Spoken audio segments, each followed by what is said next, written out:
조합제 TV 시청자 여러분 안녕하십니까. 2019년 3월 23일 밤 11시 20분입니다. 보수층 사람들은 여론조사가 발표될 때마다 그걸 믿지 않으려고 합니다. 문재인 대통령의 지지율 또는 국정평가가 너무 낮다는 것입니다.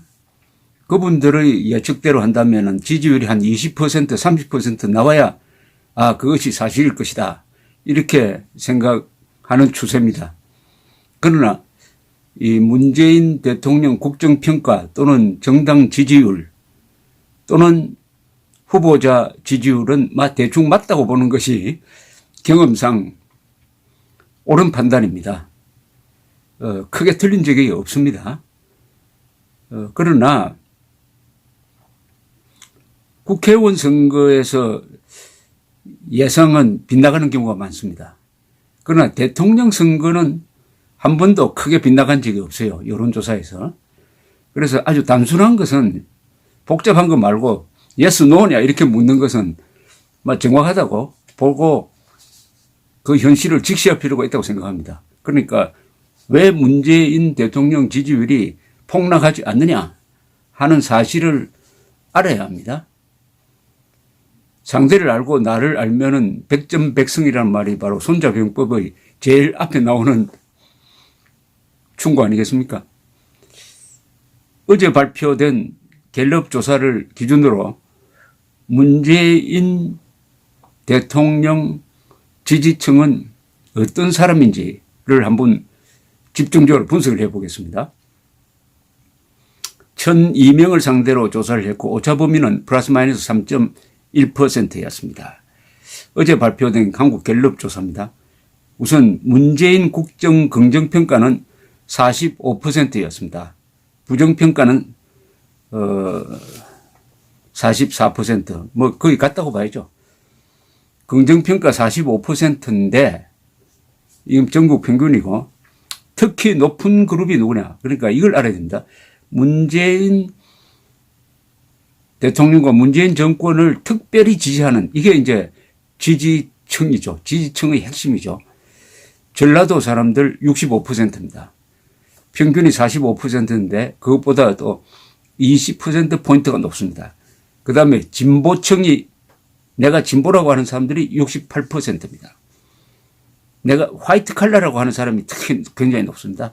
60%입니다. 이게 아주 블루 칼라 자영업자보다 훨씬 높습니다.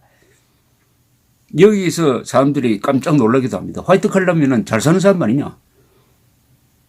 사무실 근무자 아니냐? 자본주의 혜택을 가장 많이 보는 사람들 아니냐? 그런데 어떻게 사회주의적 정책을 펴는 문재인 정권을 지지할 수 있느냐? 이렇게 묻죠. 그러나 이게 현실입니다. 화이트 칼라, 사무실 근무자가 압도적으로 문재인 지지 또는 평가가 높습니다. 그리고 특이하게도 남자보다 여성이 높습니다. 여성이 47%, 남자 42%입니다. 자, 소득 계층으로 나누는데요. 상층과 중상층, 중류층에서도 윗부분이죠.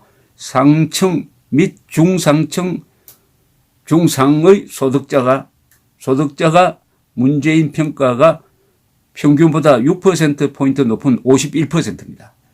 이것도 예상 밖이죠. 가난한 사람들이 문재인 지지율이 높을 것이다라고 생각하면 그건 착각입니다. 문재인 정권이 소외된 사람, 가난한 사람을 돕겠습니다라고 한다고 해서 가난한 사람들이 문재인 정권을 지지하는 게 아니에요. 오히려 부자들이 문재인 지지율이 높다고 보면은 아마 깜짝 놀라실 것입니다. 그 원인을 잘 분석해야 됩니다. 그 다음에 연령별로는 30대와 40대가 높습니다. 30대가 얼마냐 하면은 58%, 40대는 무려 65%나 됩니다. 이렇게 정리하면 됩니다. 전라도, 진보층, 화이트 칼라, 여성, 상중상 소득자, 30대, 40대. 이게 문재인 대통령 정권 지지자들의 핵심입니다. 이 사람들이. 그러면 이 사람들이 왜 문재인 대통령을 지지하는 이유가 뭐냐 이렇게 물었더니 북한과의 관계 개선이 가장 많아요. 보수층은 이게 무슨 북한과의 관계 개선이냐. 북한에 굽히고 들어가는 거지. 북한에 속는 거지. 이렇게 생각하겠지만은 문재인 지지자들은 그렇게 보지 않는 거예요. 북한과의 관계 개선이다. 그래서 평화가 보장되고 있다. 이렇게 보는 겁니다. 북한과의 관계 개선이 지지 이유의 1등입니다. 17%. 그 다음에 외교를 잘한다고 봅니다. 보수층은 외교를 못한다고 보죠. 그러나 이 지지자들은 외교를 잘한다고 봐요. 그게 두 번째 이유입니다. 10%. 그 다음에 일을 하는 스타일이 최선을 다하는 것 같다. 열심히 하는 것 같다. 이게 9%입니다. 세 번째. 그 다음에 개혁, 적폐, 청산 이게 7%. 이 네 개 이유가 가장 큽니다. 그러니까 보수층이 어떤 같은 사물을 보더라도 보수층이 보는 시각과 문재인 지지자들이 보는 시각이 180도 다르다는 겁니다. 왜냐? 가치관이 다르다는 거죠. 이념적 가치관이 다르다는 거죠. 이념적 가치관이 다르면은 남북관계를 보는 시각도 한쪽에는 너무 굴욕적이다. 아니, 한쪽은 너무 잘한다. 이렇게 보는 거예요. 이걸 사실대로 인정을 하자 이겁니다. 찬반은 나중에 이야기합시다. 그 다음에 문재인 지지층이 어떤 성향이냐 하는 것을 보여주는 통계를 또 하나 가져와 봤습니다. 그건 뭐냐. 북한이 약속한 것을 지킬 것이냐 안 지킬 것이냐. 지킬 것이냐 안 지킬 것이냐. 과거의 전례로 봐서 북한은 약속을 지킨 적이 별로 없습니다. 아니 거의 없다고 봐야 되죠. 불리하면 안 지키고 유리하면 지킵니다. 자, 여기에 어떤 대답이 나오느냐 한번 봅시다. 북한이 약속을 잘 지킬 것이라고 믿는 사람 2019년 2월 갤럽 조사입니다. 한 달 전에 갤럽 조사입니다. 국민의 46%가 지킬 것이라고 믿습니다. 46%입니다. 안 지킬 것이라고 생각하는 사람은 44%입니다. 거의 같습니다. 그럼 이 두 판단 중에 누가 맞습니까? 누가 맞죠? 44%가 맞죠. 북한은 약속을 안 지킨다는 게 이미 객관적 사실로 증명된 건데도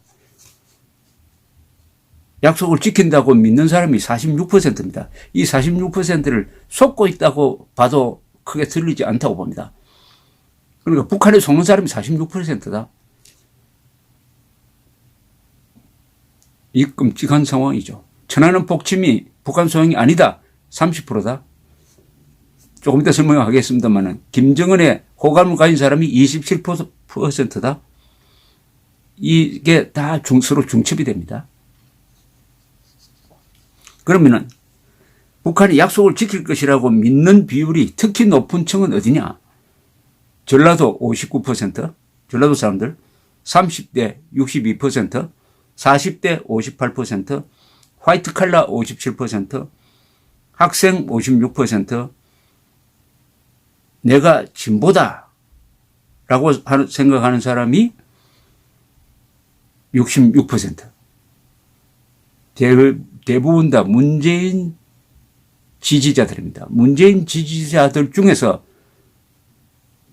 북한의 약속을 지킬 것이라고 생각하는 사람들이 많습니다. 그러나 그 판단력은 상당히 문제가 있습니다. 그러니까 문재인 지지층에서 북한에 속는 사람, 북한에 대한 오판을 하는 사람들이 많다. 이렇게 볼 수가 있습니다. 이것은 객관적 사실과 비교해서 그렇게 판단을 하는 게 합리적입니다. 그런데 2015년 8월 25일 남북 고위급 협상 직후 그때 한참 목함 지뢰 사건으로 해서 남북 긴장이 고조되었을 때인데 우리 국민의 65%는 합의가 잘 되었다고 봤지만은 북한이 합의 내용을 잘 지킬 것이라고 응답한 사람은 17%에 불과했습니다. 이게 정확하죠. 17%에 불과했는데 지금은 북한을 믿지 않은 사람이 46%나 되었어요. 문재인 정권 탄핵 사태, 촛불 사태를 전후해가지고 사람들의 한국 국민들의 판단력이 많이 달라졌다는 겁니다. 그런데 좋은 방향으로 달라졌느냐 나쁜 방향으로 달라졌느냐 저는 후자라고 생각합니다.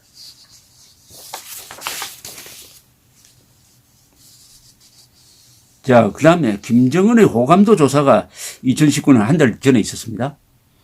한 달 전에 있었어요. 김정은에 대한 호감도. 우선 김정은에 대해서 호감도를 갖는 게 좋으냐 나쁘냐를 따져봅시다. 김정은에 대한 호감도를 갖는 것은 문제입니다. 왜냐하면 김정은은 민족 반역자입니다. 그 가계가.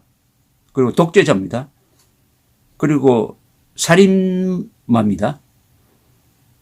그리고 핵 개발을 통해서 대한민국의 생존을 위협하고 있습니다. 유엔 총회에서 반인도 범죄자로 규정되었습니다.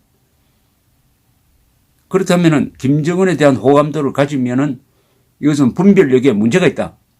선악 분별력, 피와 분별력, 그 다음에 진위 분별력에 문제가 있다라고 일단 객관적으로 기준 하나 설정할 필요가 있습니다. 그러니까 김정은 호감도를 보여주는 사람은 좀 문제가 있는 국민이라고 봐도 합리적입니다. 그런데 27%나 됐습니다. 김정은의 호감을 가지는 사람이 27%나 됐어요. 이 가공할 사태입니다. 비호감은 62%. 참고로 말이죠.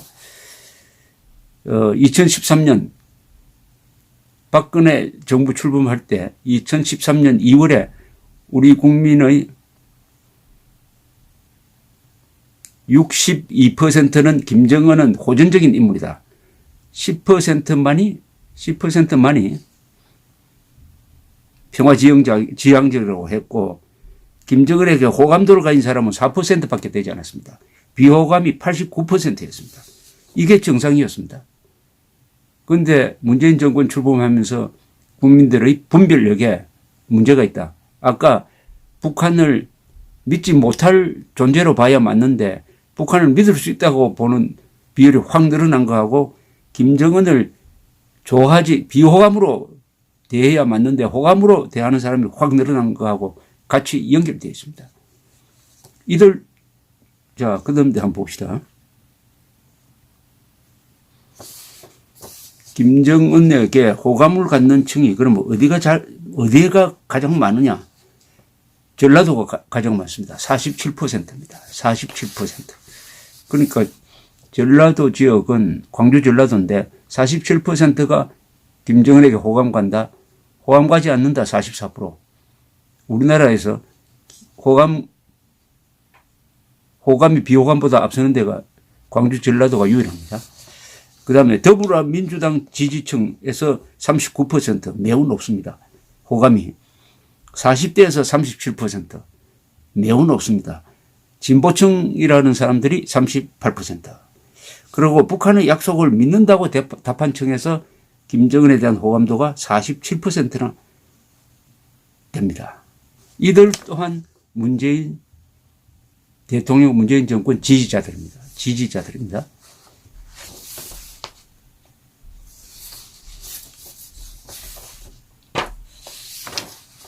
자, 이렇게 본다면은 문재인 대통령 지지층이 어떤 사람이냐 하는 것은 제가 대충 이제 이야기한 그 범위 안에 들어갑니다. 호남, 진보층, 화이트 칼라, 상고소득자, 그리고 30대, 40대, 그리고 북한 정권을 믿어도 된다는 사람, 김정은에 대한 호감도가 상대적으로 높은 층에서 문재인 지지가 강하다 이렇게 보면 되는 거죠. 그러니까 문재인 지지의 제일 큰 이유가 뭐로 나오느냐. 바로 남북관계를 잘한다. 한쪽은 남북관계를 완전히 파탄내가지고 대한민국이 지금 위기에 빠졌다. 잘못하면 이거 공산화 통일되는 거 아니냐라고 걱정하고 문재인 지지층은 아니다. 그게 제일 잘하는 것이다. 한쪽은 외교를 망치고 있다고 이야기하고 한쪽은 외교를 잘한다고 보고 어떻게 보면 이 대한민국에 이념적으로 다른 국민들이 있습니다. 어떻게 보면 나라가 두 개의 나라가 있는 것 같아요. 두 개의 나라가 있습니다. 두 개의 나라가 있습니다. 이념적으로 갈려져 있습니다. 이게 한국이 안고 있는 큰 모순이고 아주 위험한 균열입니다. 위험한 균열. 공동체를 깰 수도 있는 균열이라는 것을 확인할 수가 있습니다. 그럼 공동체를 어떻게 하면 안 깰 수 있느냐? 그것은 헌법이죠. 문재인 지지하든 반대하든 헌법과 법에는 승복을 해야 됩니다. 또 헌법 집행자들이 자기 지지냐 반대자를 가리지 않고 공정하게 법을 집행해야 합니다. 그런데 문재인 정권은 그렇게 하고 있습니까?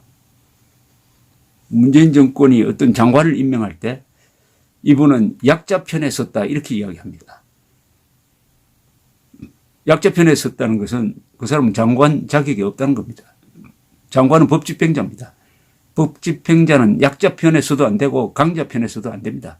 오로지 법으로 기준을 해야 됩니다. 법을 어기는 약자는 응징을 해야 됩니다. 법을 어기는 강자도 응징을 해야 됩니다. 약자가 법을 어겨도 응징을 하지 않겠다면은 그때부터 그 법 집행은 패거리 법 집행이 되는 거죠. 끼리끼리 법 집행이 되는 거죠. 그런데 대통령이 어떤 장관을 임명하면서 이 사람은 약자 편에 섰다고 이야기를 하고 있습니다. 거기에 대해서 언론이 비판을 안 해요. 대한민국에 두 나라가 있다는 증거입니다. 도움이 되었는지 모르겠습니다. 감사합니다.